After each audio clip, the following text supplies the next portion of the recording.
Prof. Darni, serta Bapak Sekretaris LPPM, Bapak Oce, Bapak Ibu Kepala Pusat dan Sekretaris Pusat Selingkung LPPM UNESA, kemudian Bapak Ibu pimpinan dekan, wakil dekan, ketua jurusan yang ada di fakultas yang ada di Ketintang, serta Bapak Ibu dosen yang ada di Ketintang.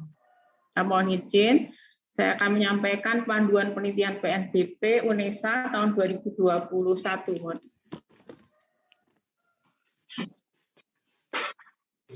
Bapak Ibu, saya belum masuk ke panduan.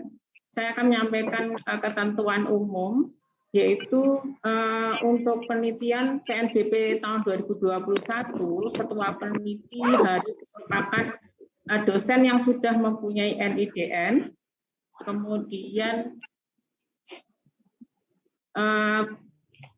Bapak Ibu pengusul mempunyai melakukan pengusulan melalui SIM LPPM UNESA dengan persetujuan dari Ketua Lembaga Penelitian UNESA. Bapak Ibu tidak perlu minta tanda tangan, karena nanti tanda tangan seperti tahun yang lalu adalah melalui approval dari Ketua Lembaga. Kemudian Bapak Ibu dosen bisa menerima pendanaan, maksimal adalah 2 sebagai ketua dan 2 sebagai anggota. Ini termasuk yang di RPM, Bapak Ibu. Jadi kita hitung semua, baik yang PNBP maupun di RPM, itu maksimal setiap dosen itu hanya boleh 2 sebagai ketua dan 2 sebagai anggota. Jadi misalkan di Indonesia ini ada Prof. Tukiran, Prof. Nasim, kemudian saya itu sudah menerima di RPM sebagai ketua 2, begitu nih, sehingga tidak bisa mengusulkan lagi sebagai ketua. Nah, sebagai anggota masih bisa, Bapak Ibu. Kemudian semua penelitian itu bersifat monotahun, jadi tidak ada yang multi tahun. Kemudian peneliti nantinya mempunyai kewajiban untuk menyerahkan proposal, kemudian catatan harian, kemudian SPJ, laporan kemajuan, laporan akhir, dan bahan capaian dari penelitian. Ya, semuanya ditinggal di SIM LPPM, dan ada beberapa untuk SPJ diserahkan ke LPPM maupun ada yang di fakultas. Karena ada kebijakan bahwa nanti ada beberapa pendanaan yang desentralisasi di fakultas. Tetapi pengelolaan Bapak Ibu menyantumkan announcement atau ucapan terima kasih kepada pemberi dana. Jadi pendanaannya PNBP UNESA tahun 2021 pada setiap keluaran yang dihasilkan, Bapak Ibu. Baik itu publikasi, kemudian pada makalah yang mungkin dipresentasikan baik seminar nasional maupun internasional, kemudian pada UNESA, kemudian di sana juga dimunculkan nomor kontrak maupun SK, Bapak Ibu, supaya kita bisa mengetahui ini sebenarnya luaran tahun berapa, gitu. Kemudian topik penelitian itu mengacu pada unggulan UNESA, jadi ada 6, yaitu ilmu keolahragaan dan kesehatan, disabilitas, seni dan budaya, pendidikan, kemudian sosial humaniora, dan saintek.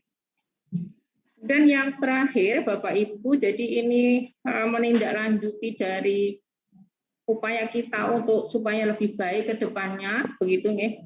Maka setiap peneliti yang menerima pendanaan PNBP tahun 2020 yang belum mengunggah kelengkapan penelitian, kami berikan waktu sampai dengan masa pengusulan ini, Bapak Ibu. Apabila sampai dengan waktu pengusulan itu, jadi kami nanti ada ring waktu pengusulan, Bapak Ibu belum mengunggah kewajibannya, yaitu untuk kelengkapan penelitian, baik itu proposal, laporan kemajuan, kemudian laporan akhir dan luaran, maka tidak bisa mengajukan proposal penelitian PNBP tahun 2021, karena akunnya akan yang di SIM LPPM akan terkunci.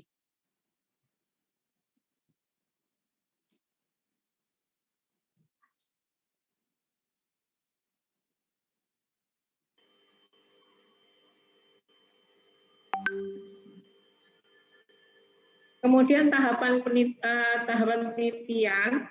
Jadi tahun ini penelitian itu seperti tahun yang lalu ada penugasan maupun yang kompetitif, Bapak Ibu. Nah, setiap tahapan tersebut, baik yang penugasan mau mengusulkan melalui SIM LPPM sebagai usulan baru, kemudian masuk di tahap seleksi, yaitu evaluasi dan presentasi, kemudian masa pelaksanaan penelitian, nanti tidak, kemudian ada monef seperti biasanya. Setelah itu pelaporan dengan mengunggah laporan akhir, kemudian produk dari penelitian. Nah, Bapak Ibu, untuk tahun ini kita akan mencoba menata kembali seperti tahun 2019. Jadi untuk pendanaan beberapa penelitian atau skim penelitian yang dananya besar, maka kita akan melibatkan reviewer dari eksternal. Jadi reviewernya nanti eksternal dan internal, Bapak Ibu, dari perguruan tinggi yang dekat dengan UNESA. Jadi bisa dari UM, ITS, UNED, dan sebagainya. Nah, Bapak Ibu, di sini ada penelitian PNBP, LPPM. Maksudnya begini, Bapak Ibu. Sebenarnya semuanya adalah PNBP UNESA, tetapi untuk memudahkan pengelolaan saja, begitu kami memberi nama PNBP LPPM, artinya pendanaannya dikelola oleh LPPM. Nanti ada PNBP fakultas, kemudian vokasi dan pasca, itu maksudnya adalah desentralisasi, artinya pengelolaan dana ada di fakultas, di vokasi maupun di pasca. Tetapi mekanismenya sama, semuanya adalah melalui SIM LPPM. Nah, untuk yang di LPPM itu ada skim penelitian dasar, kemudian pengembangan prototip industri, pengembangan produk inovasi. Nah, ini semua, kemudian penelitian pusat unggulan IPTEK. Nah, ini semuanya kompetitif, Bapak Ibu. Kemudian juga penelitian disertasi doktor. Sedangkan penelitian kerjasama, baik kerjasama dalam negeri maupun luar negeri, itu adalah penugasan. Kemudian ada satu lagi yaitu penelitian kebijakan strategis universitas, itu juga penugasan.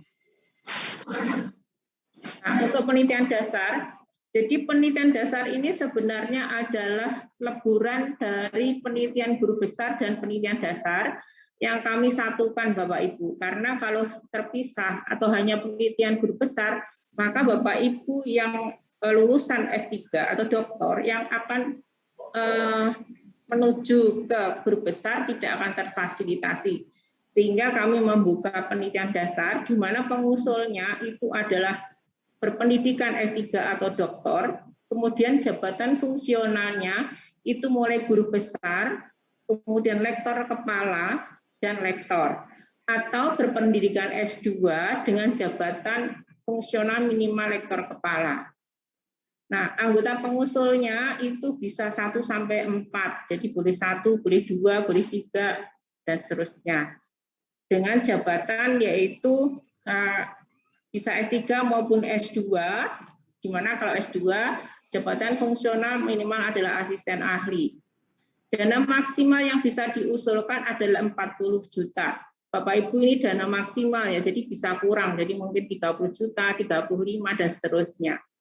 Kemudian TKT-nya, karena riset dasar, TKT-nya 1 sampai dengan 3, dengan luarannya adalah minimal jurnal internasional terindeks dengan status accepted, kemudian jurnal seminar internasional terindeks dengan status sudah dilaksanakan, kemudian minimal 1 jurnal internasional dengan status accepted.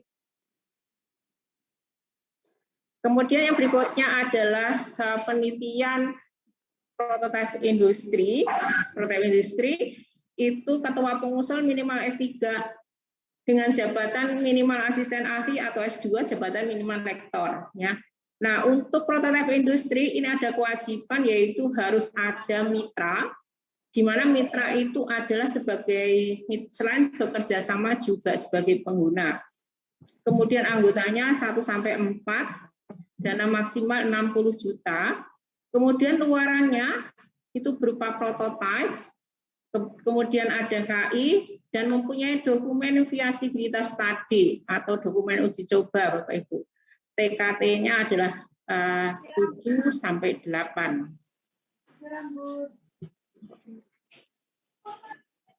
Kemudian pengembangan produk inovasi itu ketuanya adalah minimal sudah pernah menerima CPWBT, kemudian anggotanya 1 sampai 4 dan dananya adalah sampai dengan 100 juta.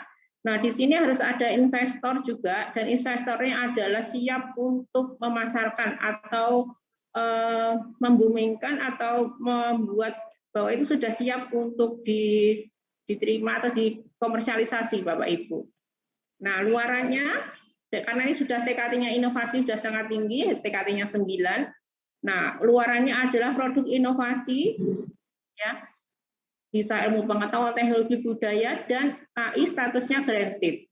Kemudian ada dokumen viabilitas study, kemudian dokumen sertifikasi produk. Nah, harapannya dari pengembangan produk inovasi ini nantinya akan meningkatkan atau menghasilkan revenue bagi UNESA. Nah, ini untuk berikutnya, ini adalah skim yang tahun lalu tidak ada, Bapak Ibu, yaitu disertasi doktor. Nah, untuk disertasi doktor ini kita berikan kepada Bapak Ibu dosen UNESA yang sedang studi S3 di UNESA maupun di luar UNESA dengan status izin belajar. Nah, untuk yang izin belajar ini adalah diberikan atau syaratnya adalah mahasiswa yang tercatat sebagai student atau sedang studi S3 mulai angkatan tahun 2017 sampai 2020. Kenapa seperti itu? Karena pertimbangannya adalah sesuai dengan peraturan pemerintah, masa studi S3 3 tahun, kemudian ada perpanjangan 1 tahun, begitu Bapak Ibu. Kemudian atau Bapak Ibu yang sedang studi S3 di luar negeri, ini semuanya kecuali yang menerima LPDP yang beasiswanya belum habis. Jadi Bapak Ibu yang beasiswanya sudah habis ataupun sedang melakukan studi S3 di luar negeri, tetapi bukan penerima LPDP, maka bisa mengajukan. Kemudian yang berikutnya syaratnya adalah bahwa pada saat tanda tangan kontrak, kita perkirakan kontrak itu bulan Mei, pengusul masih terdaftar sebagai mahasiswa S3. Jadi kalau Bapak Ibu sudah ujian tertutup misalkan, itu tidak bisa, bulan Mei sudah ujian tertutup, maka tidak bisa mengusulkan skim disertasi doktor. Kemudian harus ada surat pada pengesahannya, harus mengetahui promotor. Kalau belum mempunyai promotor, maka bisa kaprodi atau pengelola S3. Nah, untuk disertasi doktor ini adalah tunggal, artinya pengusulnya hanya mahasiswa tersebut. Pembimbing tidak menjadi anggota ataupun yang lainnya. Kemudian pendanaannya untuk dalam negeri itu maksimal 30 juta, untuk yang luar negeri maksimal 50 juta. Luarannya adalah jurnal internasional dengan status minimal submit, artikel jurnal internasional minimal submit, kemudian proceeding terindeks dengan status minimal seminar sudah dilaksanakan. Karena ini disertasi dokter, maka TKT-nya 1 sampai 3. Bapak Ibu sekalian, jadi untuk disertasi dokter itu Bapak Ibu bisa mengambil sebagian ya, sebagian dari disertasinya. Yang berikutnya adalah penelitian pusat unggulan IPTEK atau PUI. UNESA punya 3 pusat Bapak Ibu, ya, disabilitas, seni budaya, dan ilmu keolahragaan, di mana pengusulnya minimal adalah S3, mulai guru besar sampai dengan lektor, ataupun S2 dengan jabatan rektor kepala. Anggotanya 1 sampai 4, dan dana maksimal 100 juta Bapak Ibu. Luarannya adalah jurnal internasional bereputasi, minimal under review, jurnal internasional dengan status accepted, kemudian proceeding terindeks, dan yang penting lagi harus ada MOU dengan internasional Bapak Ibu. Kemudian TKT-nya 1 sampai dengan 3. Kemudian kolaborasi dalam negeri dan luar negeri ini adalah penugasan Bapak Ibu. Jadi untuk kolaborasi dalam negeri ada 1, kemudian kolaborasi luar negeri ada 5 proposal. Ya, jadi ini sudah ada masuk dalam strategis universitas, ada beberapa orang yang diberi penugasan untuk melaksanakan penelitian kolaborasi baik dalam negeri maupun luar negeri dengan dana maksimal 100 juta. Kemudian luarannya juga jurnal internasional reputasi, jurnal internasional, dan proceeding terindeks. Jadi nanti ada semacam publikasi bersama dengan antara UNESA dengan peneliti yang ada di luar negeri, yang tentunya dipayungi dengan adanya MOU antara UNESA dengan lembaga yang ada di luar negeri. Kemudian ini kebijakan strategis universitas. Jadi ini adalah diberikan kepada dosen yang menduduki jabatan strategis atau yang mendapatkan penugasan kegiatan penelitian dari pimpinan, dananya juga 100 juta. Kemudian luarannya adalah naskah akademik, kemudian atau berupa kebijakan strategis. Terus kemudian ada jurnal dan publikasi pada proceeding terindeks, minimal kegiatan seminar sudah dilaksanakan. Nah, ini karena masih berupa naskah akademik dan kebijakan strategis, maka TKT-nya 1 sampai dengan 3. Oh ya Bapak Ibu, sebelum saya masuk ke PNBP yang dikelola oleh Pasca Sarjana dan Fakultas, saya menyampaikan bahwa untuk riset dasar itu ada slot sebanyak 5 proposal yang akan didanai yang bertema GESI. Jadi yang bertema gender, pendidikan inklusi, disabilitas, nah itu bisa masuk di tema GESI. Jadi nanti masuknya di riset dasar. Yang berikutnya adalah penelitian PNBP yang dikelola, artinya dana pendanaannya adalah dari fakultas, vokasi, dan pasca sarjana. Jadi sekarang mulai tahun ini ada pendanaan secara desentralisasi.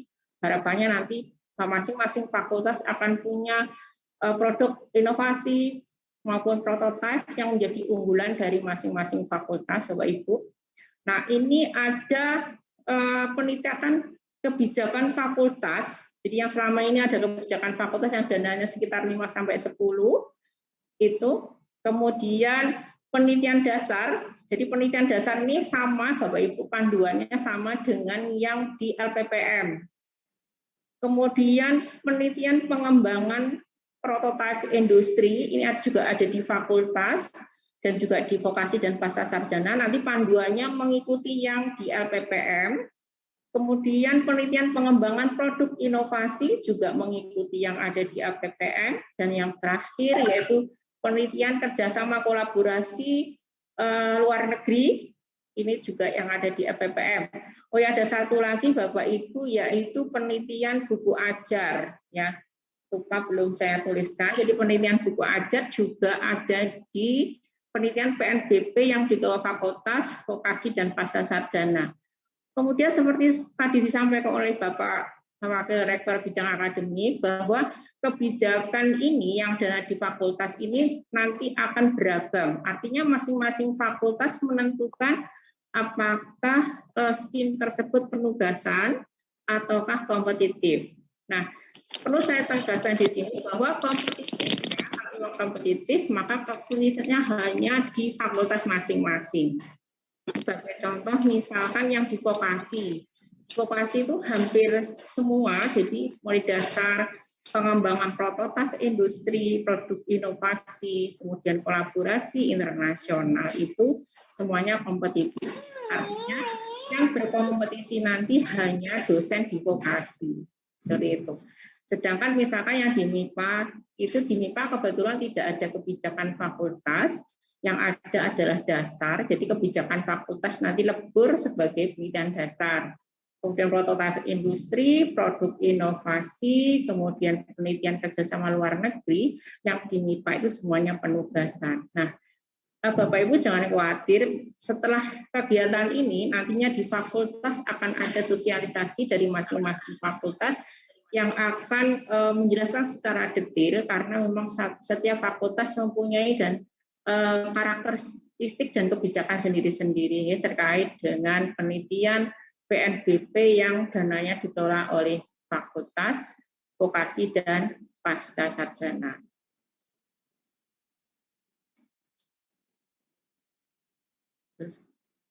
Bapak Ibu, berikut adalah jadwal penelitian ya Bapak Ibu. Jadi kita sudah masuk di tahap yang kedua, yaitu sosialisasi hari ini. Jadi kalau pagi ini kita di fakultas yang ada di Ketintang, nanti sore kami di fakultas yang ada di Lidah. Kemudian penerimaan proposal. Penerimaan proposal penelitian proposal insya Allah akan dilaksanakan mulai tanggal 15 Maret sampai 5 April. Jadi waktunya cukup panjang, sekitar 3 minggu. Setelah itu evaluasi ini 12 sampai 18 April, kemudian presentasi proposal secara daring 28 April sampai 2 Mei, dan seterusnya.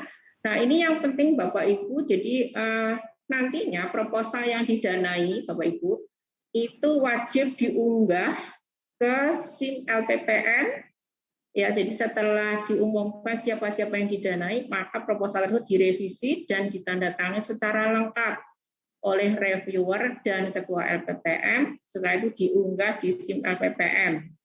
Setelah direvisi, Bapak Ibu juga diminta untuk mengumpulkan 2 eksemplar sesuai dengan tadi, kalau misalnya pendanaan yang di LPPM berarti mengumpulkan di LPPM.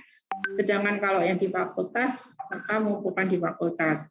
Kenapa Bapak Ibu harus mengumpulkan 2 eksemplar? Ini adalah untuk pencairan dana. Untuk tanda tangan kontrak, Bapak Ibu.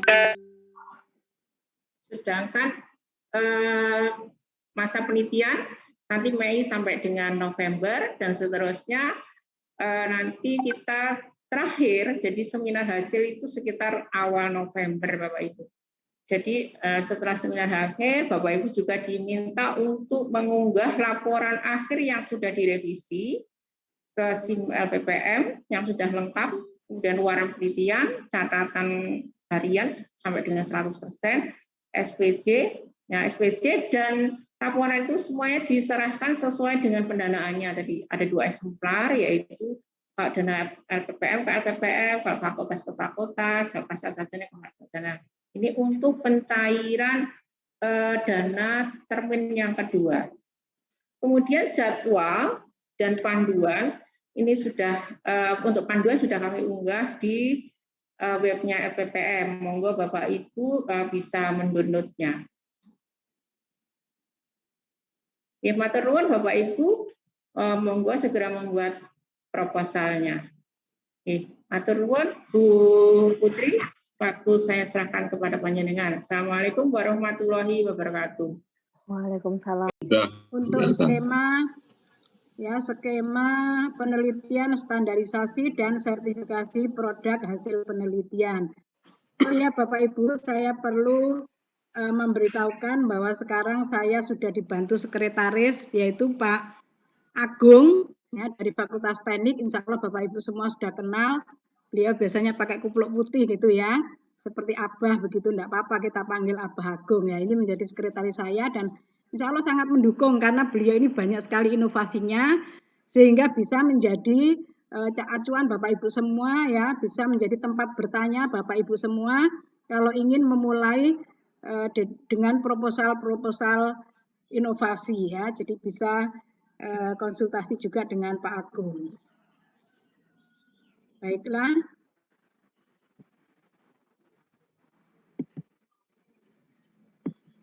Nah, ini adalah proposal standarisasi dan sertifikasi produk hasil penelitian. Itu skema yang pertama. Kemudian yang kedua adalah penelitian perusahaan pemula berbasis teknologi versi UNESA ya. Jadi ini yang kita sebenarnya ingin mendorong agar peneliti-peneliti UNESA itu juga bisa mendapatkan pendanaan inovasi setingkat PPBT yang dari kementerian ya. Jadi UNESA sudah membuat tersendiri dengan versinya. Namun untuk persyaratan tentu tidak jauh berbeda ya, agar nantinya setelah Bapak Ibu mendapatkan akses pendanaan PPK tidak terlalu sulit. Nah, berikutnya bisa mengajukan yang nasional ya, begitu. Mungkin juga nanti akan kita kita admin ya, barangkali yang sudah pernah mendapatkan ya tentu harus segera ke tingkat nasional, begitu ya, kita arahkan ke sana. Jadi tidak terus-menerus mendapatkan pendanaan PNBP saja ya. Itu adalah cara-cara kami untuk meningkatkan potensi Bapak Ibu semua. Baik, di sini saya sampaikan persyaratannya ya untuk standarisasi dan sertifikasi produk hasil penelitian ini. Ini adalah ditujukan untuk penelitian produk hasil pengembangan prototipe industri ya, agar siap untuk memenuhi standarisasi dan sertifikasi produk yang dihasilkan, sehingga siap untuk dipasarkan. Ya, jadi Bapak Ibu nanti memang kegiatannya tidak seperti penelitian, tapi lebih pada pengurusan perizinan begitu. Ya, nanti diharapkan dihasilkan ya, ada paten, ada merek, ada desain produk, ya, kemudian ada perizinan-perizinan terkait dengan izin edar, terutama kalau akan dikomersilkan, ya, itu sebagai persyaratan utama. Sehingga untuk penelitian yang baru pada tahap penelitian dasar tentu tidak bisa mengakses pendanaan ini. Atau penelitiannya hanya baru sampai terapan juga belum bisa, ya. Belum bisa mengakses pendanaan ini. Karena itu nanti ada sedikit perbedaan ya kita dalam hal stafnya saja ya. Tetapi pengusulan akan tetap mengikuti yang ada di LPPM ya, di mana Bapak Ibu nanti juga mengisi yang ada di SIM LPPM tetap sama. Tetapi kita sudah bisa mulai sekarang ini. Ya, sudah bisa mulai sekarang ini. Itu terkait dengan pengalaman yang lalu ya. Jadi pengalaman yang lalu itu 2 tahun berturut-turut tidak berhasil ya. Jadi pendanaan di inkubator sudah disiapkan, tetapi tidak bisa, Bapak Ibu semua tidak ada yang mengakses. Mengapa? Yaitu karena pada saat kita dampingi untuk pengurusan itu banyak sekali kendalanya. Ya, jadi tadinya kita memang menyiapkan dana di pusat inkubasi bisnis untuk Bapak Ibu yang akan mengurus perizinan.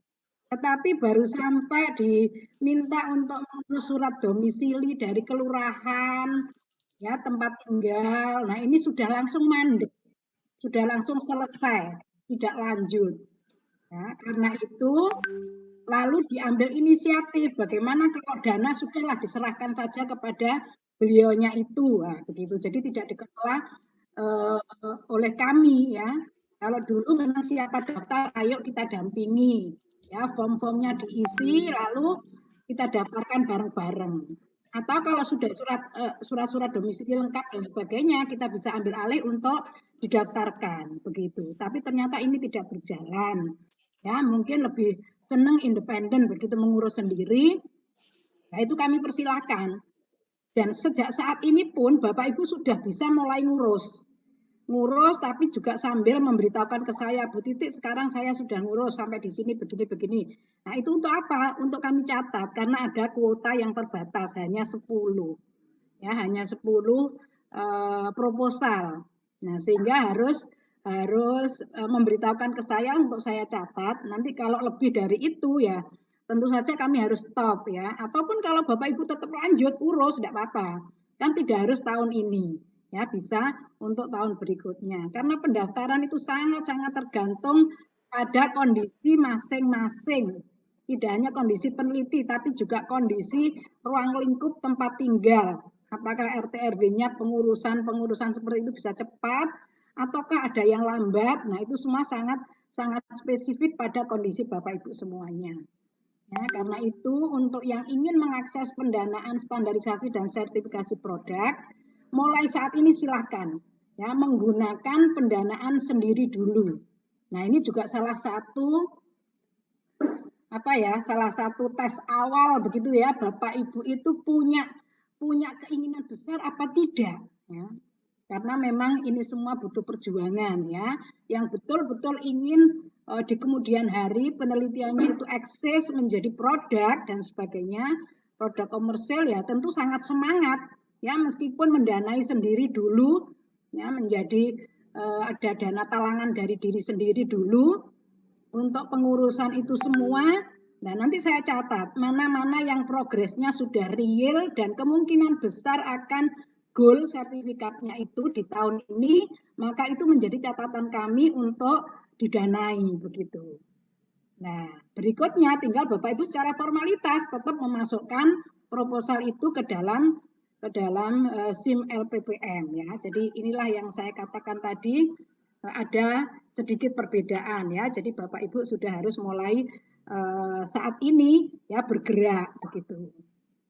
Lalu penelitian yang kedua yaitu penelitian perusahaan pemula berbasis teknologi. Ya, jadi ini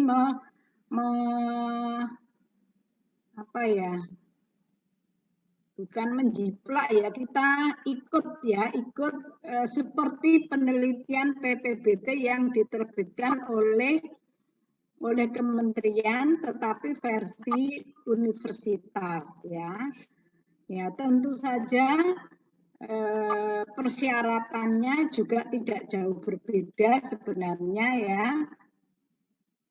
Nah, harapannya bisa mendorong komersialisasi ya, berbasis teknologi ya Bapak Ibu, jangan lupa. Berarti memang ada penelitian pendukungnya. Ya, begitu. Nah, lalu kalau ada yang, wah saya sudah punya produk loh begini ya, monggo saja diusulkan. Ya nanti kan kalau tidak tercapai persyaratannya kan tentu tidak bisa penelitian ya, tentu Bapak Ibu belum punya patennya ya begitu. Seperti yang kita lihat kemarin pada saat PKM untuk COVID. Nah, kita lihat kan semangatnya Bapak Ibu membuat produk-produk komersil ya, begitu. Nah, tapi apakah produk komersil ini bermakna atas nama UNESA ya, gitu. Nah, lalu tuntutannya apa ini dari penelitian-penelitian ini? Ya, atau luaran-luarannya apa begitu.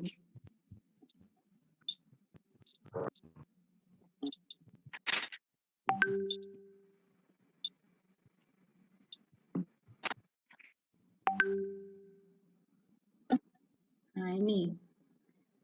Untuk rincian pendanaannya dulu ya Bapak Ibu, untuk standarisasi dan sertifikasi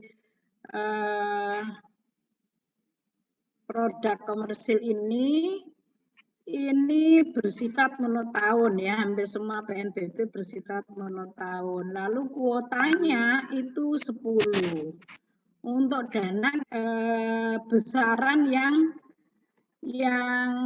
akan diberikan itu juga sangat tergantung dari perizinan yang diurus ya, karena untuk komersialisasi ini tiap produk itu memiliki karakteristik tersendiri ya.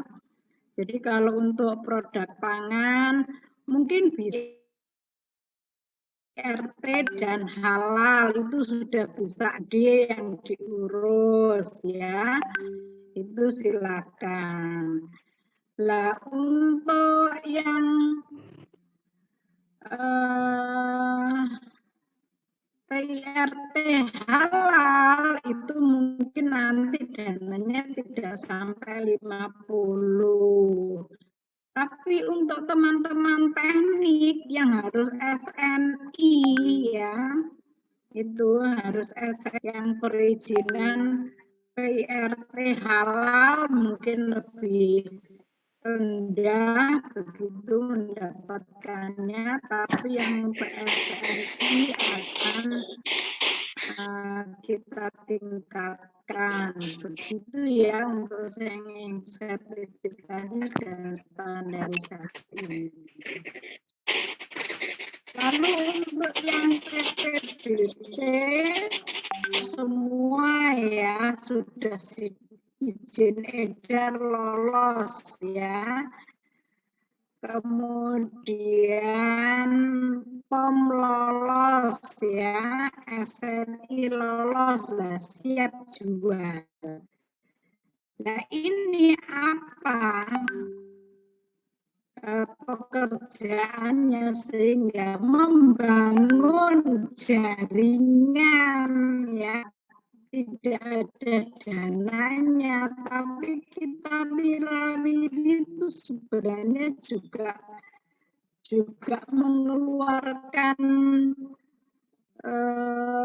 ini apa dana ya, jadi untuk kita terbang ke sana kemari ya, ada tes rapid dan sebagainya ya, lalu kita juga menjalin kerjasama agen ya, tentu Bapak Ibu bisa menggunakan dana itu untuk sewa tempat ya, atau mungkin konsinyasi ke beberapa apotek. Nah, itu berarti kan ada barang yang Bapak Ibu taruh di sana. Lah itu semua kan pembiayaan juga ya.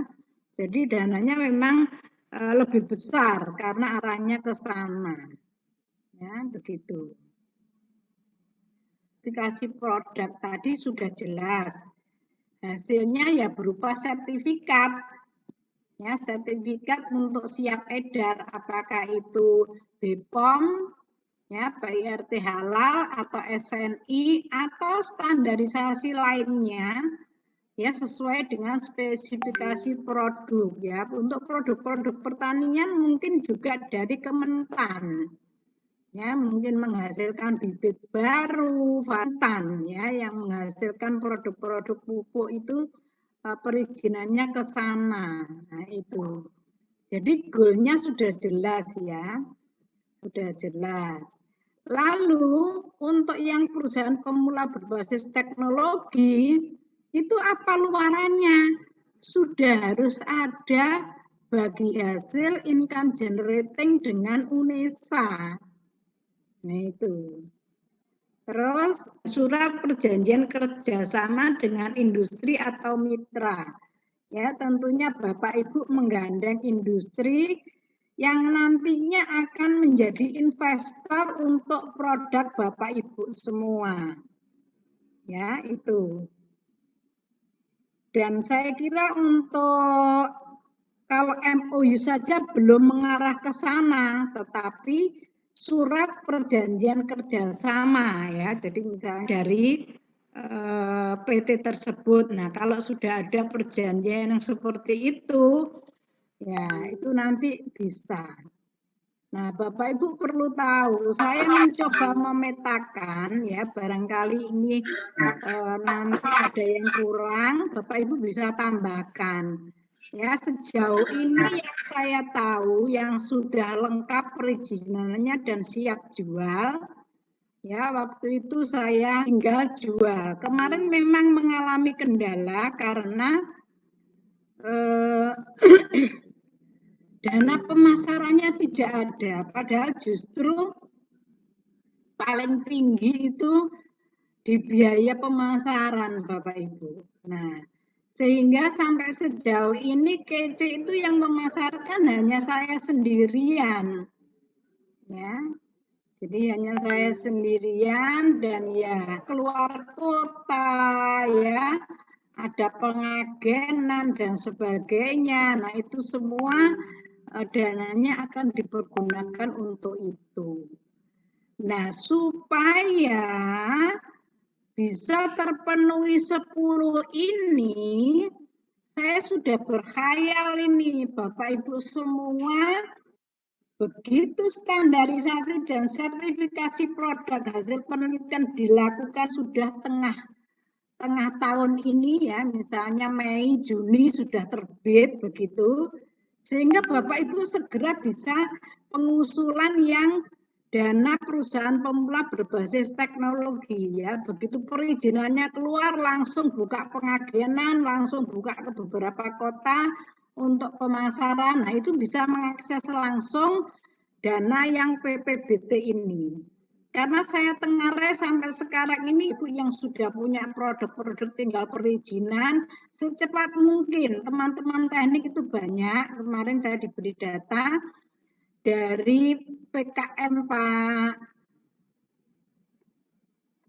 ini blank ya jenenge, Pak Lutfi ya, Pak Lutfi Saksono memberi saya sekitar 30-an produk yang sudah siap untuk perizinan. Oke, semua saya dorong untuk ke sana. Lalu kalau tengah tahun ini sudah bisa keluar perizinannya, nah segera menulis pengusulan juga untuk PPBT ini. Atau Bapak Ibu yang sekiranya nanti memungkinkan itu susun 2 proposal sekaligus. Ya, agar kesempatan yang 8 tadi juga bisa terakses oleh Bapak Ibu semua. Jangan sampai kembali lagi ke UNESCO semua. Ada perbedaan sedikit saja untuk kegiatan penelitian yang didampingi pusat inkubasi bisnis ini. Ya, Bapak Ibu, mulai detik ini sekarang ini sudah bisa memulai. Ya, lalu karena tidak sampai 50 juta ya. Bahkan mungkin kalau yang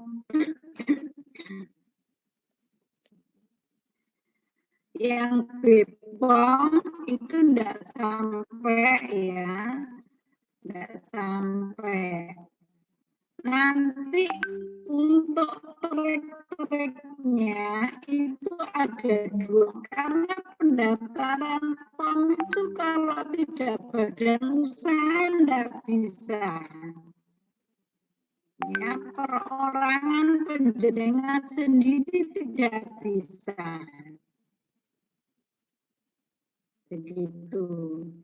Dan tentu banyak persyaratan yang harus dipenuhi, diantaranya harus ada ruang produksi, saja jenengan daftar online. Nanti kan 5 tahun juga tidak akan kelar begitu. Karena sebelum online, dengan persetujuan dari POM. Nah, itu artinya apa?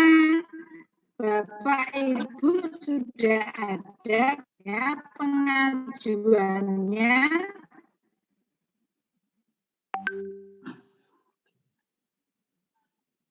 ke BPOM dulu, itu enggak online dulu. Nanti setelah BPOM terjun ke lapangan, melihat kondisi real tempat produksi Bapak Ibu, ya secara otomatis tidak mungkin Bapak Ibu sekarang langsung buka online daftar, tidak akan bisa ya.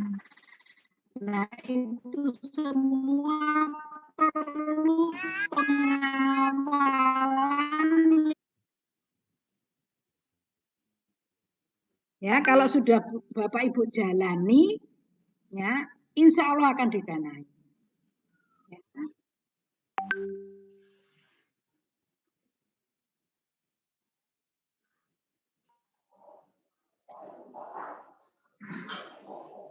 Jadi untuk tahun ini perekrutannya memang sedikit berbeda, hanya dalam start awal saja. Bila umumnya kegiatan didanai setelah lolosnya, maka untuk 2 skim ini Bapak Ibu action dulu ya, karena mengejar waktu. action dulu.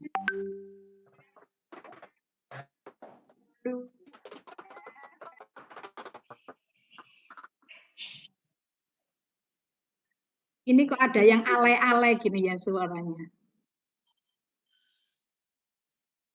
Lalu bagi yang berhasil mencapai target, maka pendanaan sudah pasti akan di sudah pakai linknya Unesa. Karena itu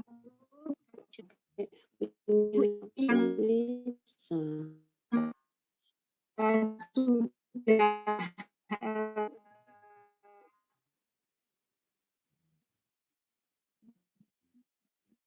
sudah dapat memenuhi persyaratan ya untuk menjelaskan kiat-kiat supaya lebih cepat seperti apa kita akan diskusikan terus di dalam grup itu ya supaya nantinya tidak sampai bulannya dan mengikuti memasukkan seperti proposal-proposal yang lain. Itu. Misalnya tahun ini tidak tercapai target, waduh, ngurus tapi tinggal berikutnya.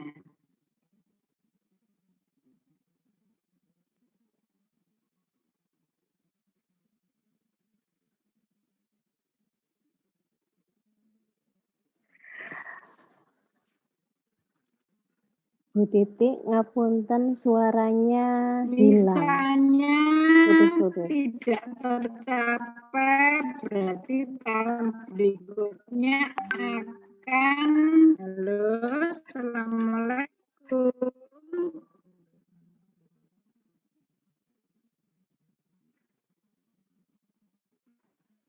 Sudah apa termute? Enggak.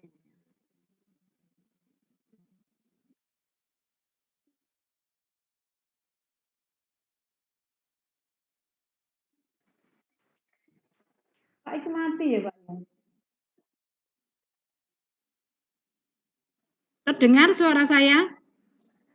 Nah, ini terdengar Bu, bagus. Baik, Bu Titik. Baik. Jadi Bapak Ibu Sudah, Bu. semua Iya. supaya tidak patah hati Sekarang terdengar kan, ya. jelas. Tadi titik putus-putus. Ya, Bu. Jadi jangan bergerak sendiri. Rekrutlah untuk urusan perizinan ini. Ya, bisa mencari untuk yang PDT tadi bisa mencari pegawai untuk membantu pemasaran ya, nggak mungkin dikerjakan sendiri. Ya, nggak mungkin dikerjakan sendiri. Insya Allah PIB bisa siap membantu Bapak Ibu semua ya, sampai dengan langkah-langkah kecil apa yang harus dikerjakan. Ya, setelah progres A, setelah progres B, kami siap membantu.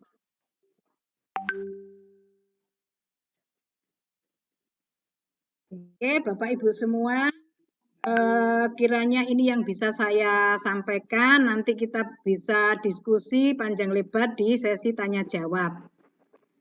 Itu ya. Berikutnya saya serahkan kembali ya waktunya kepada moderator ya Ibu Putri.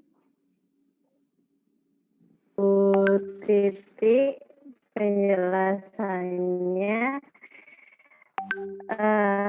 Ibu dan Bapak itu sudah banyak pertanyaan di kolom chat. Mungkin Bu Sari dan Bu Titik juga bisa. Selanjutnya Sudah kelihatan ya? Sudah Ya. kelihatan. Jadi di sini Sambon, saya sambon. membantu Prof. Sari ya di bagian FPI. Di sini saya akan mengenalkan tentang SIM LPPM. Sebenarnya SIM LPPM ini mungkin Bapak Ibu semua sudah sering menggunakan ya apabila sudah pernah mendapatkan dana penelitian khususnya untuk yang ketua peneliti. Dan juga SIM LPPM ini masih kami perbaiki, masih dalam proses ya untuk kesempurnaan ya. Seperti misalnya penelitian fakultas itu kan nanti juga akan diberi kebijakan untuk masing-masing fakultas untuk mengelolanya. Seperti itu nanti akan dirumahkan ke fakultas masing-masing. Maksudnya di dalam penelitian fakultas itu sendiri, di dalamnya itu ada penelitian kebijakan fakultas, ada penelitian dasar, ada penelitian prototipe industri dan sebagainya seperti itu. Cuma kemarin kami sudah koordinasi sama OPPTI, masih dalam proses perbaikan. Jadi di sini kami masih mengenalkan tentang mungkin Bapak Ibu yang mungkin ada yang sudah lama belum menggunakan ya, cuma mengingat-ingat kembali ya. Jadi untuk masuk ke SIM LPPM ini, Bapak Ibu masuk ke SSO UNESA, kemudian ke bidang akademik ya, menu pilihan akademik. Kemudian di sini setelah diklik akademik, di bagian sini akan ada menu untuk SIM LPPM. Nah, jadi untuk mengajukan penelitian dana PNBP ini, Bapak Ibu harus mengisikan data-data di SIM LPPM ini. Mohon maaf ya ini karena kemarin saya sudah terlanjur diubah ke admin juga. Jadi untuk Bapak Ibu mungkin SIM LPPM-nya nanti akan ada menu ini ya, menu dosen di sini ya. Menu dosen di sini ada biodata, ada usulan, ada pelaksanaan kegiatan dan juga ada luaran. Jadi biodata satu Bapak Ibu benerin ya apabila ada mungkin perubahan biodata seperti itu ya. Kemudian juga ID Sinta, ID Scopus dan juga Google Scholar-nya harus dilengkapi ya. Di sini bisa diupdate datanya karena untuk pengajuan penelitian ini kan sangat bergantung ya, tergantung pada misalnya publikasi Bapak Ibu sudah ada berapa lah, itu bisa dilihat ya di Sintanya, Google Scholar-nya seperti itu. Jadi harus memasukkan data tersebut. Nah, di menu dosen ini kan tadi ada biodata, ada usulan, ada pelaksanaan kegiatan, kemudian juga ada luaran. Di masing-masing usulan ini ada penelitian dan juga pengabdian. Itu juga di pelaksanaan kegiatan. Ada penelitian dan juga pengabdian. Dan juga di luaran ini. Nah ini wajib Bapak Ibu untuk mengisi masing-masing menu yang ada di sini selama penelitian. Jadi kalau dibuka ya usulan.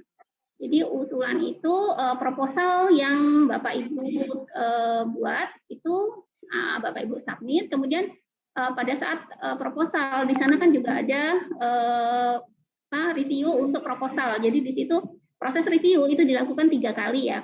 Pas proposal, kemudian laporan kemajuan itu juga harus ada proses reviewer. Kemudian juga laporan akhir. Jadi harus ada 3 proses review. Jadi di sini nanti akan bisa terlihat di SIM LPPM di pusat bahwa siapa saja yang belum mengunggah proposal yang telah direvisi, kemudian juga laporan kemajuan, kemudian juga laporan akhir, dan juga di situ juga harus ada disertai dengan lembar reviewernya seperti itu. Jadi nanti mungkin akan dibuat secara otomatis, jadi peneliti itu bisa melihat hasil review dari reviewer dari SIM LPPM ini bisa diunduh seperti itu. Cuma mungkin ini masih proses ya. Jadi selama ini kan secara manual, jadi reviewer memberikannya secara ketik atau tulis tangan seperti itu ya, dikirim ke penerima. Nanti kami akan mengusulkan, kami akan ini membuat sistem secara otomatis ya, jadi bisa diunduh dari SIM LPPM seperti itu. Jadi selama penelitian, mohon Bapak Ibu untuk melengkapi ya. Di sini kalau sudah benar-benar disubmit proposal yang sudah direvisi, kemudian juga laporan kemajuan dan juga laporan akhir, itu nanti tombol di sini akan kelihatan berwarna hijau seperti itu. Tapi kalau belum akan terlihat berwarna merah seperti itu. Dan ini semuanya kasih ya di sini. Dan pada saat proses reviewer itu lembar pembahasan itu juga harus disertai. Jadi harus ada 2 lembar pembahas. Namun untuk lembar pengesahan dari reviewer itu minimal 1 sudah cukup seperti itu. Jadi pada saat LPPM akan meninjau ya semua berkas itu nanti akan ada checklist seperti itu ya. Siapa aja yang belum mengumpulkan lembar pembahas dari reviewer dan juga lembar pengesahan dari reviewer selama proposal, laporan kemajuan, kemudian juga laporan akhir, itu ada checklistnya di kami ya. Dan itu akan dikirim ke, misalnya kalau penelitian fakultas akan dikirim ke fakultas seperti itu. Dan untuk kedepannya mungkin, nggak tahu menurut kebijakan LPPM mungkin ya, pada saat semua data itu belum lengkap, mungkin untuk penelitian berikutnya mungkin akan Bapak Ibu mungkin belum bisa untuk mendaftar seperti itu untuk depannya. Nah ini salah satu contoh ya, apabila Bapak Ibu belum mengunggah laporan kemajuan misalnya dan juga laporan akhir, kemudian di sini ada revisi proposal, revisi laporan kemajuan dan juga kayak tanda tangan dari itu juga harus ada lembar checklistnya seperti itu ya, tanda tangan yang kurang lengkap dan sebagainya. Nah di sini nanti kita bisa melihat komentar dari para reviewer, nanti bisa kita unduh ya, ini contoh dari PKM ya, nanti bisa kita unduh dari SIM LPPM seperti itu. Jadi di sini cuma hanya menegaskan bahwa biasanya Bapak Ibu kelupaan ya. Jadi proposal seperti itu langsung laporan akhir, padahal di tengah-tengah itu juga ada laporan kemajuan dan di situ juga harus ada proses reviewernya tadi ya, seperti yang saya sampaikan. Jadi proses reviewer itu dilakukan sebanyak 3 kali, pada saat proposal, kemudian pada saat laporan kemajuan dan juga pada saat laporan akhir. Dan setiap proses itu reviewernya 2, lembar pembahasannya harus 2 lengkap. Ini ya di laporannya itu lengkap, lembar pembahasannya harus 2 dan lembar pengesahannya minimal harus ada 1 ya. Setiap proses 3 proses tersebut harus diupload ya. Kemudian juga di sana juga ada menu tentang logbook ya, jadi Bapak Ibu harus mengupload logbook satu persatu ya beserta dokumen pendukungnya. Seperti itu. Jadi kegiatan dari awal sampai akhir hingga 100% itu harus diupload.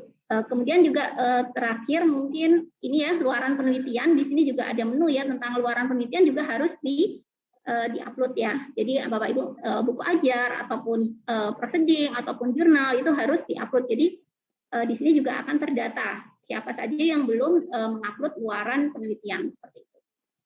Mungkin itu aja yang bisa saya sampaikan. Saya kembalikan kepada Mbak Putri. Terima kasih. Assalamualaikum warahmatullahi wabarakatuh. Yang perlu kita ketahui bersama bahwa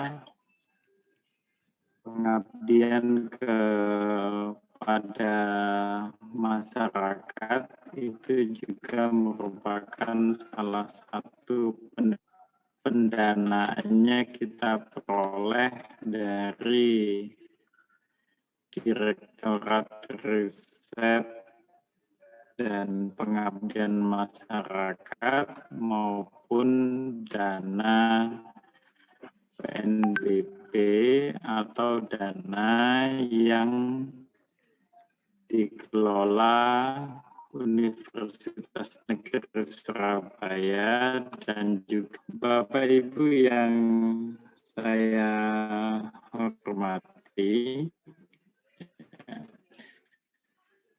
Untuk tahun ini, sebagaimana yang kita ketahui bahwa itu berada pada klaster unggul ya. Jadi itu ada klaster yang paling tinggi adalah klaster unggul dan pengabdian kepada masyarakat kita itu berada pada klaster unggul, tetapi unggul kita itu unggul kurus, ya. Artinya tidak segemuk beberapa perguruan tinggi besar yang berada pada klaster yang ranking kita ya ingin meningkatkan posisi kita. Kalau sekarang kita berada di posisi 23 untuk pengabdian kepada masyarakat, kita harapkan pada 3 tahun yang akan datang, jadi penilaian 3 tahun yang akan datang itu dari 2019, artinya tahun ini ada penilaian dan pengumumannya nanti pada tahun 2022, kita harapkan klaster kita itu meningkat. Bapak Ibu yang saya hormati, berbeda dengan penelitian yang sudah mendapat lampu hijau terkait dengan pendanaan untuk saat ini pengabdian kepada masyarakat lampu hijau. Ya tetap nanti ada dana PNBP dari Universitas dari UNESA, tetapi besarannya sampai sekarang kita belum bisa memastikan. Nah, skim-skim yang akan kami buka karena berkaitan dengan penilaian klasterisasi juga, maka skim yang akan kami buka nanti kita diharapkan bisa menghasilkan luaran yaitu teknologi tepat guna. Kalau dalam klasterisasi itu nilai PTG itu cukup tinggi. Nah, Bapak Ibu selama ini luaran kita itu banyak di luaran media massa. Memang media massa itu penting untuk penilaian program pengabdian kepada masyarakat, baik yang didanai oleh DRPM maupun yang didanai oleh universitas dan juga oleh fakultas, itu tidak hanya berita media massa. Nah, berita media massa pun bukan berita media massa yang dikeluarkan oleh UNESA misalnya, ya, oleh Humas UNESA, bukan, itu tidak diakui. Jadi memang benar-benar berita media massa, baik cetak maupun elektronik maupun online seperti Tribun News dan sebagainya itu baru dapat pengakuan. Tapi kalau Facebook, Instagram itu belum diakui. Nah, oleh sebab itu kami sangat berharap nanti kalau kami membuka skim pemberdayaan UMKM, nanti di situ akan ada luaran berupa teknologi tepat guna, terus juga kemudian HKI, lalu berita media massa dan publikasi ilmiah. Nah, publikasi ilmiah itu bisa di jurnal pengabdian kepada masyarakat dan juga bisa proceeding seminar. Kadang-kadang teman-teman di fakultas memang sering mengeluh bahwa dana pengabdian kepada masyarakat di fakultas itu sangat minim, padahal tuntutan atau luaran yang diminta itu banyak. Bapak Ibu yang kami hormati, beberapa waktu yang lalu kami bertemu dengan beberapa universitas swasta, itu ternyata juga ada universitas-universitas swasta yang dana PKM-nya itu jauh lebih kecil daripada kita, tetapi mereka bisa mengikuti pertemuan-pertemuan ilmiah, seperti seminar-seminar pengabdian kepada masyarakat. Nah, kami berharap juga nanti Bapak Ibu yang ada di UNESA ini meskipun dananya tidak terlalu besar, tetapi luarannya juga bisa luaran yang banyak, ya. Jadi bisa buku, ya, bisa HKI, bisa publikasi ilmiah dan juga berita media massa. Kami sangat berharap karena luaran itulah yang akan dihitung ketika kita mengikuti proses klasterisasi. apakah kegiatan itu penting? Di samping tentu sangat penting, tetapi sekali lagi yang harus kita unggah ketika kita mengikuti program, mengikuti klasterisasi, yang diunggah adalah halaman pengesahan dan luaran-luarannya. Nah, poin-poin penting inilah jangan sampai dilupakan. Kalau kita mengadakan kegiatan pengabdian kepada masyarakat, maka luarannya juga harus disertakan, karena luaran inilah yang menjadi penilaian ketika nanti ada klasterisasi perguruan tinggi. Kemudian berikutnya, skim yang kedua selain pemberdayaan UMKM yaitu pemberdayaan desa. Nah, pemberdayaan desa ini bisa desa wisata atau pemberdayaan yang lain yang sifatnya bisa pemberdayaan ekonomi maupun non-ekonomi. Nah, kami berharap dari sini pun akan lahir luaran-luaran seperti buku, ya, bisa juga TTG, bergantung pada masyarakat yang disasar, ya. Termasuk juga nanti publikasi ilmiah dan juga publikasi media massa. Yang ketiga, yaitu skim gender equality dan social inclusion, yaitu GESI. Nah, skim ini penting karena merupakan salah satu skim wajib yang harus ada di perguruan tinggi, baik untuk penelitian maupun pengabdian kepada masyarakat. Dari skim ini pun kami berharap nanti luarannya juga bisa menghasilkan buku, ya, dan juga publikasi ilmiah. Nah, 3 skim PKM yang didanai universitas ini kami berharap nanti segera bisa disetujui oleh pimpinan, besaran dananya juga berapa. Nanti kalau semua sudah pasti, kami akan menyampaikan itu, kami akan bersurat ke seluruh fakultas kapan proposal segera diunggah. Sampai saat ini memang belum ada lampu hijau dari pimpinan terkait besaran dana pengabdian kepada masyarakat. Jadi, itu yang bisa saya sampaikan dari pusat pengabdian kepada masyarakat. Setelah ini, Prof. Pikiran akan menyampaikan tentang hak kekayaan intelektual. Matur nuwun Bu Putri, terima kasih. Dan tentu juga keselamatan di mana kita berada. Bapak Ibu, para pimpinan di Fakultas 4 Fakultas Bukit Bintang dan para guru besar, Bapak Ibu dosen yang saya hormati dan selalu berbahagia. Bu Putri, saya izin beberapa menit saja ya menyampaikan apa yang perlu diketahui untuk pusat HKI dan SBI yang nanti akan diteruskan oleh BSI terkait dengan bagaimana nanti Bapak Ibu ketika harus menyiapkan karyanya untuk bisa diajukan pendaftarannya ke DJKI melalui BPM tentunya. Baik, yang pertama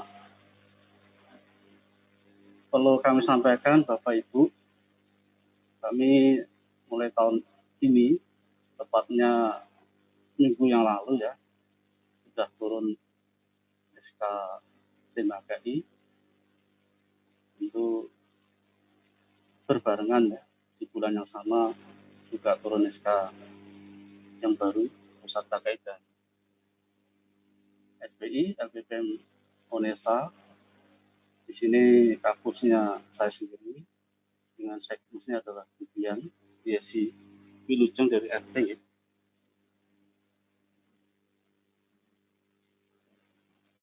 Yeah. Kemudian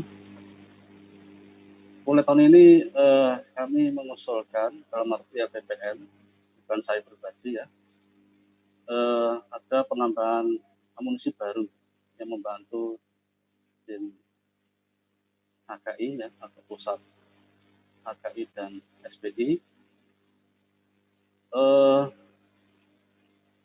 Mulai Pak Budi Hermono ya, dari KIS, kemudian Bu Reni dari MIPA, Bu Nurita juga dari MIPA, dan Pak Willy dari FBS, kemudian dari MIPA, kemudian tambahan dari Bu Wulan ya, Bu Dr. Sri Wulandari, kemudian Mas Hendrik ya dari BIP, Pak Hendrik Pandu Paksi, kemudian yang terakhir dari Pak Dr. Muhammad. Alhamdulillah tiap fakultas sudah ada perwakilan, yang artinya nanti kami berharap untuk ikut mendongkrak, ya, ikut memotivasi, menyemangati teman-teman dari masing-masing fakultas. Dan tentu kami berharap saling belajar, khususnya yang paling agak susah adalah paten, untuk bisa mengawal tim HKI ini di masing-masing fakultas. Kenapa MIPA banyak? Ini kebetulan memang banyak ya usulan-usulan. HKI ini berasal dari MIPA. Ya. Jadi kita bisa lihat datanya, gitu ya. Begini Bapak Ibu, perlu kami sampaikan, Undang-Undang RI nomor 18 tahun 2002 dan seterusnya itu memang perguruan tinggi termasuk lembaga bank wajib. Ini saya sengaja sedikit di highlight ya. Lalunya ada satu sentra HKI atau mungkin pusat HKI gitu ya. Nah, UNESA mulai tahun 2005 sudah mencoba melaksanakan amanah undang-undang itu dengan berdirinya sentra kelola HKI atau istilahnya SELOKI di bawah LPM dulu. Ini mungkin beberapa Bapak Ibu ada yang tahu, ada yang tidak gitu ya. Sehingga pada kesempatan ini perlu kami sampaikan juga bahwa memang adanya pusat HKI itu mengikuti ya tanda petik amanah perintah dari undang-undang. Namun perjalanan terus berkembang karena kondisi ini. Kemudian tahun 2012 diubah menjadi pusat HKI paten dan publikasi. Dan berkembang tahun 2016 menjadi HKI PP ketika dulu Lemlit dan LPM bergabung menjadi LPPM. Kemudian 2019 menghilangkan nomenklatur dari P-nya, patennya, karena HKI tentu termasuk di dalamnya adalah paten, sehingga singkatan P yang dua itu hilangkan yang patennya sehingga jadi HKIP, HKI dan publikasi. Dan sekarang ini sejak 2020, tepatnya sekitar Agustus, itu sudah pecah ya, pusat HKI dan publikasi. Bahkan tahun sekarang 2021, tahun 2021, itu publikasi sudah tidak lagi di LPPM, yang masih tertinggal dalam pusat HKI dengan tambahan sertifikasi produk inovasi. Itu kurang lebih kaitan dengan histori ya, perlunya adanya pusat ini, sehingga betul pusat ini legal formal. Nah, berikutnya HKI, hak kekayaan intelektual. Ini adalah berbagai jenisnya. Saya rasa tidak perlu kami sampaikan. Ini adalah macam-macamnya atau jenisnya, mulai hak cipta dan seterusnya ya. Di dalamnya seperti apa dan seterusnya. Ini UNESA sepertinya belum sampai semuanya tergarap ya. Mayoritas masih di seputar hak cipta, kemudian paten dan merek. Yang lain belum tersentuh. Sebenarnya ada lagi PPT ya, tetapi PPT itu mayoritas akan disentuh oleh teman-teman dari Fakultas Pertanian karena kementeriannya tidak sama di bawah Kemenkumham. Nah, Bapak Ibu perlu kami sampaikan, sebenarnya tadi sudah disampaikan oleh Prof. Sari dari Pusat RPI, Prof. Titik dari Pusat INBIS ya, atau PIB, Inkubasi Bisnis, kemudian dari Pusat Pak Lutfi, dari PKM, PI, semuanya bicara tentang HKI. Dan memang HKI bagian terakhir, karena bagian dari luaran masing-masing kegiatan 3 pusat tadi. Walaupun sebenarnya acara awalnya sih pusat IB, Inkubasi Bisnis itu paling belakang, ya. Karena logikanya adalah HKI itu diperoleh dulu sebenarnya untuk bisa dibawa ke pusat IB, ya. Tetapi waktu itu ada pesan mendahulukan karena ada nuansa penelitian tadi. Oke, saya rasa yang cukup menarik ya dari HKI ini, kenapa sih Bapak Ibu kita semuanya perlu memikirkan sana. Sekarang di RPM sudah ketat banget ya, perlunya para pengusul proposal itu harus memiliki record HKI, baik itu berupa Acipta yang bukan buku ya, kemudian satunya adalah paten. Di situ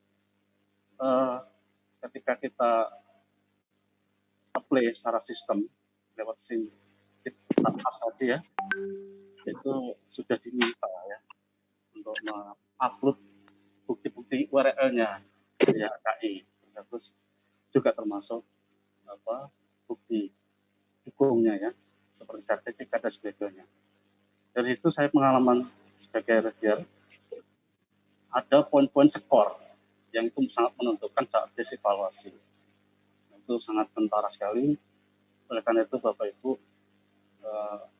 monggo untuk bisa memperkaya HKI-nya ya, di track recordnya, aktif juga untuk mengaktif ya di SIM di Tamasnya, untuk bisa reviewer itu melihat seperti apa kekayaan intelektual Bapak Ibu miliki. Ya, yang pertama meningkat indeks kekayaan intelektual ini satu jelas ya, kemudian prestis ya. Ini kami bangga beberapa Bapak Ibu sudah ada memiliki ya KI yang luar biasa. Seperti Prof. TTG dari paten mungkin paling banyak di Indonesia ya. Kemudian berikutnya mungkin Pak Agung dan berikutnya Bapak Ibu dan seterusnya. Ini monggo bisa diikuti. Kemudian juga keuntungan ini dari sisi kenaikan pangkat dosen di PO, PAK, dosen sudah ada ya. Salah satunya juga KKI dimunculkan.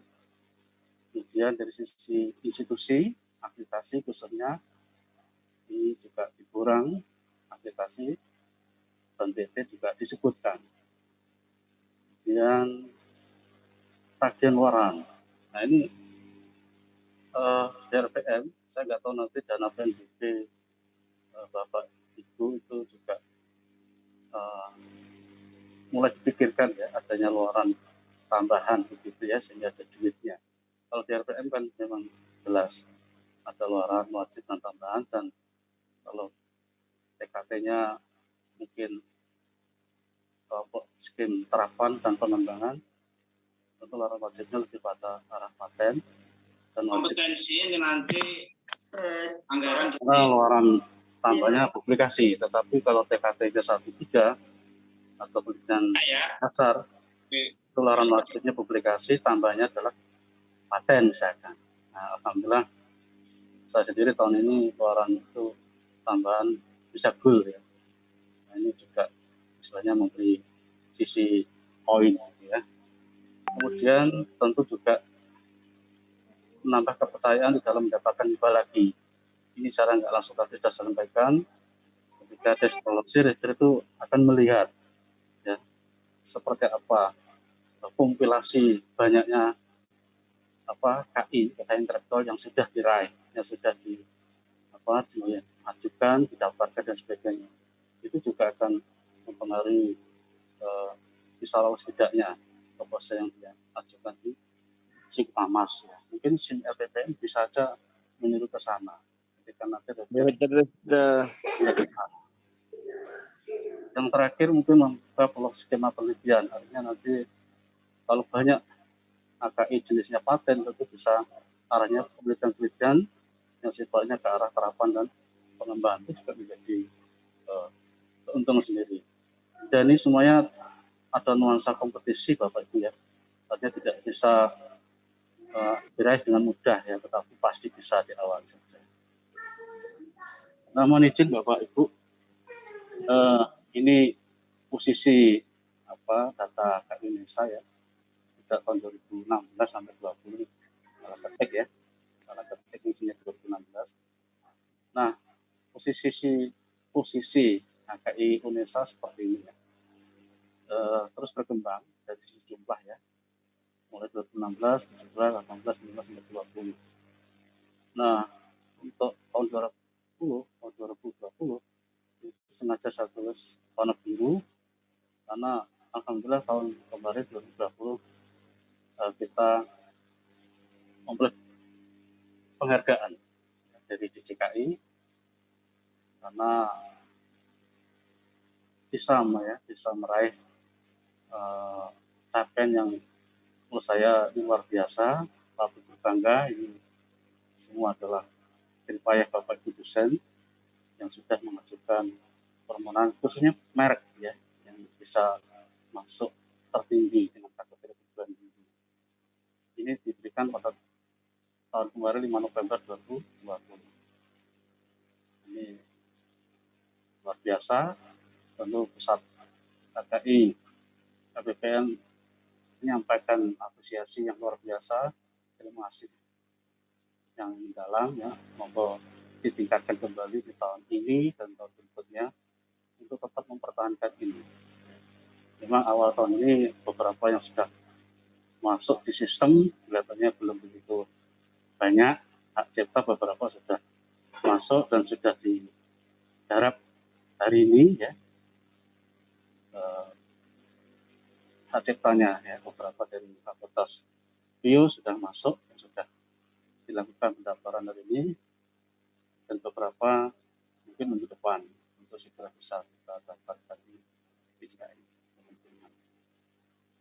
Nah, di tahun kemarin juga, jadi pada kesempatan yang sama, tahun kemarin kita memperoleh 2 penghargaan ya, sebagai tadi merek hak cipta di peringkat 3.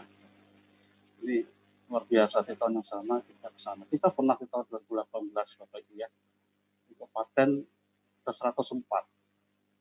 Dan itu saya lihat seringkali ketika saya mengikuti kegiatan-kegiatan pendampingan, workshop atau mungkin rapat-rapat di Jakarta, DJKI Pak Heri ya, direkturnya itu mencoba ya, mengevaluasi kira-kira dari perguruan tinggi ya, dari kategori badan penelitian, dari kategori universitas dan sebagainya. Itu Unesa masuk tahun 2018 dari sifatan nomor 6. Ini juga luar biasa. Oke, tapi memang tidak mudah. Oleh karena itu, pada kesempatan ini menghimbau Bapak Ibu, setidaknya hak cipta Bapak Ibu ya, yang mungkin jauh lebih mudah ya daripada paten dan sebagainya, tetapi bagi Bapak Ibu yang memperoleh pendanaan, baik penelitian, baik PKM, baik sumber dana dari PM atau sumber dana manapun, kami siap untuk menampung luaran-luaran yang kaitan dengan KKI. Nah, ini hanya suatu slide yang mencoba ya melihat sekaligus nanti ada pesan kepada Bapak Ibu dari Pak Fakultas khususnya di pagi ini ya, dan nanti siang fakultas yang lain. Seperti ini keadaannya ya. Fakultas Ilmu Pendidikan 12, Bio 6, FE 87 ya, dan 87 itu mayoritas hak cipta ini luar biasa ya. Kemudian FBS 25, MIPA 135, FIS 22 dan FT 26. FT memang jatuh dari sisi merek dan mungkin juga paten ya. Tapi tapi paten masih kurang banyak, maka FT bisa ada UISI ya, sehingga komunikasi akan intens. Berikutnya Bapak Ibu, meniru apa yang sudah dilakukan tahun kemarin, khususnya di awal dari pemilihan yang cerdas dari Bu Eli ya, untuk mencoba sekarang zamannya online, dan di DJKI juga sudah merilis sebelumnya sekarang pendaftaran bisa dilakukan secara online. Oleh karena itu Bapak Ibu akan dimudahkan secara perlahan untuk bisa mendaftarkan KI-nya yang nanti Bapak Ibu bisa buka ya di website-nya BPM. Di sini sudah kami tambahkan untuk merek, paten, dan desain industri. Sambil berjalan, kalau memang nanti banyak Bapak Ibu yang mengajukan untuk minta pendaftaran ya, untuk detail ST misalkan ya, atau untuk yang lain rahasia dagang, mungkin bisa ditambahkan. Tapi ini kami berjalan secara pelan-pelan dalam konteks untuk melihat ya kondisi-kondisi ke depan seperti apa. Tetapi sementara ini 4 karena sudah mulai bergeliat ya untuk Bapak Ibu, hak cipta, merek, paten, dan desain industri.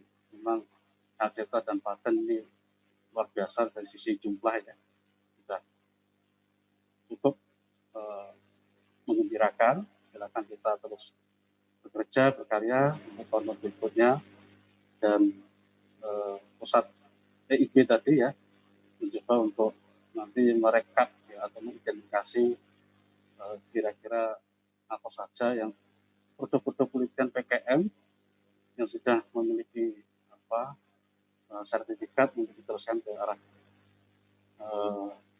komersialisasi. Nah, untuk ini bagaimana nanti Bapak Ibu ya untuk bisa mengajukan karyanya, baik hak cipta, merek, paten, dan desain industri, saya rasa nanti akan sampai oleh Bu Yesi, dan beliaunya sudah siap untuk menjelaskan ya seperti apa di dalamnya dan sebagainya. Saya persilakan Bu Yesi, dari saya cukup. Terima kasih atas perhatiannya. Assalamualaikum warahmatullahi wabarakatuh. Ini adalah panduan singkat tentang hak cipta. Ini, jadi hak cipta itu apa saja?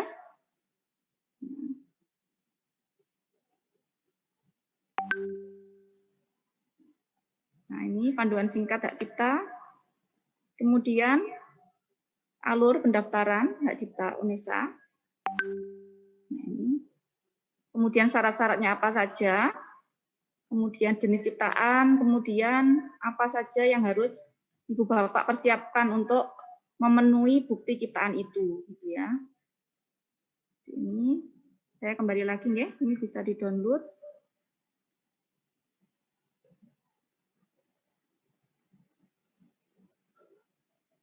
Nah, kalau ingin mendaftarkan hak cipta, tinggal klik yang di sini. Nanti di sini ada form-form yang harus diisi, ya. Tinggal mendownload formnya, sudah ada contoh pengisiannya juga. Kemudian untuk berkas-berkasnya dimasukkan ke Google Form, ini diisi, ya. Nah, itu untuk hak cipta.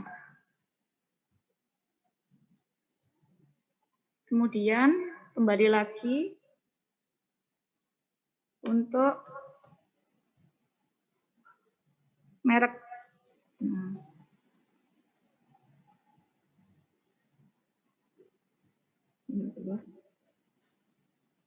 Kok tidak keluar di layar saya? Keluar ya? Ya, kok tidak.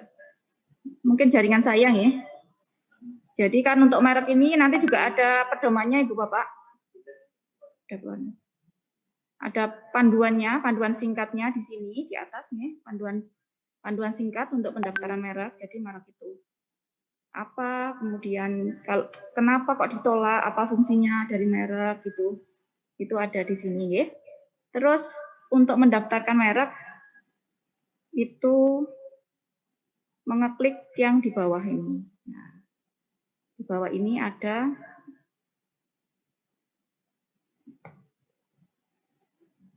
form-form yang harus Ibu Bapak isi. Ya. Ini kenapa lengkap? Karena untuk keperluan untuk mengisi ke DJKI kami ya, Bu, Pak. Kemudian file-filenya dimasukkan juga.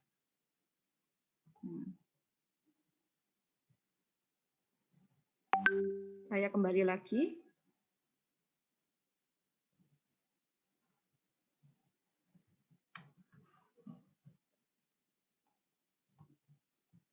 Oh iya, untuk merek di atasnya tadi ya Bu, itu ada yang namanya klasifikasi merek. Jadi nanti tinggal ngeklik kira-kira produk Ibu Bapak itu termasuk apa gitu. Misalkan kosmetik itu ada di nomor berapa, itu ada di yang bagian atas, bagian ini Bu. Nah ini klasifikasinya kalau kita buka seperti ini. Nah, nanti tinggal masukkan produk Bapak Ibu itu apa gitu. Misalkan saya buka kelas 1 ya. Di sini tinggal milih apa saja gitu.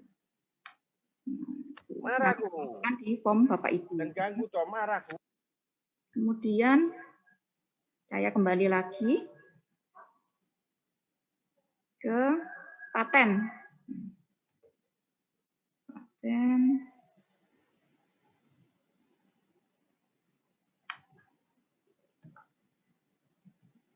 Di paten ini ada 3 Ibu Bapak. Nah, yang pertama panduan singkat. Panduan singkat, paten itu apa gitu ya. Ada paten produksi, kemudian ada paten formulasi, ada paten sederhana. Nah, ini pengenalan paten. Nah, untuk pendaftaran paten, mengeklik form ini. Ya, nanti akan muncul juga Google Form seperti tadi. Nah, saya kembali, saya tidak ngeklik isinya, ya, karena tadi sudah ada di mereknya. Nah, untuk paten ini ada aturan-aturan. Nah, ini biasanya yang saya lihat dari DJK itu dikembalikan. Nah, ternyata dari segi tata tulis, ya, dari segi tata tulis itu mohon Bapak Ibu untuk memperhatikan ini ya. Kemudian kalau misalkan gambar itu hitam putih, ya gambarnya jelas, kemudian hitam putih. Untuk alur-alur misalkan kalau alur penelitian-penelitian yang hasil lab itu kan biasanya menyertakan. Nah itu permintaan DJK itu hitam putih. Itu dibuat sendiri di draft sendiri nanti. Kalau di tempatnya yang di tempat deskripsinya itu juga hitam putih permintaan dari DJKI. Nah, di sini ada aturan-aturannya. Nah, ini sebagai panduan. Batas kiri kanan juga menjadi hal yang nanti akan menghambat untuk segera terwujudnya untuk formalitas. Jadi di syarat pertama yang Ibu Bapak masukkan, nanti kan dimasukkan oleh tim Haki Paten UNESA. Nah, itu akan diverifikasi oleh tim DJKI. Nah, kalau misalkan dari sisi tata tulis dan sebagainya masih kurang, nah itu akan dikembalikan oleh DJKI. Akhirnya yang misalkan minggu ini harus formalitasnya tertunda, Ibu Bapak. Seperti itu. Nah, ini contoh pengisian formulir. Tinggal download saja ya. Kemudian yang selanjutnya adalah desain industri. Untuk desain industri itu di UNESA masih sedikit Ibu Bapak. Tapi saya rasa ini bisa ditingkatkan ya. Misalkan ibu-ibu kimia itu setahu saya kan memiliki produk. Nah, produknya itu kan ada kayak kemasan. Nah, kemasannya itu dibuat sesuatu yang beda. Nah, itu bisa didaftarkan sebagai desain industri. Nah, desain industri itu ada bermacam-macam. Selain kemasan, itu juga label, itu juga bisa masuk desain industri, Ibu Bapak. Ya. Jadi gampang saya rasa, bukan hal yang sulit, bisa ditingkatkan ini. Nah, terutama untuk produk-produk yang siap komersialisasi. Nah, itu kan biasanya kan perlu kemasan, perlu label dan sebagainya. Itu bisa mendaftar di desain industri ini. Gitu. Di sini juga ada panduan singkat ya, sama formulir. Mungkin itu saja pemaparan dari saya. Waktu saya kembalikan ke Mbak Putri ya. Dari saya akhiri. Assalamualaikum warahmatullahi wabarakatuh. Waalaikumsalam warahmatullahi wabarakatuh. Matur nuwun Prof. Tukiran dan Ibu Yesi. Mbak Yesi saya biasa manggilnya. Ya. Baik Ibu dan Bapak, untuk sesi pertanyaan, untuk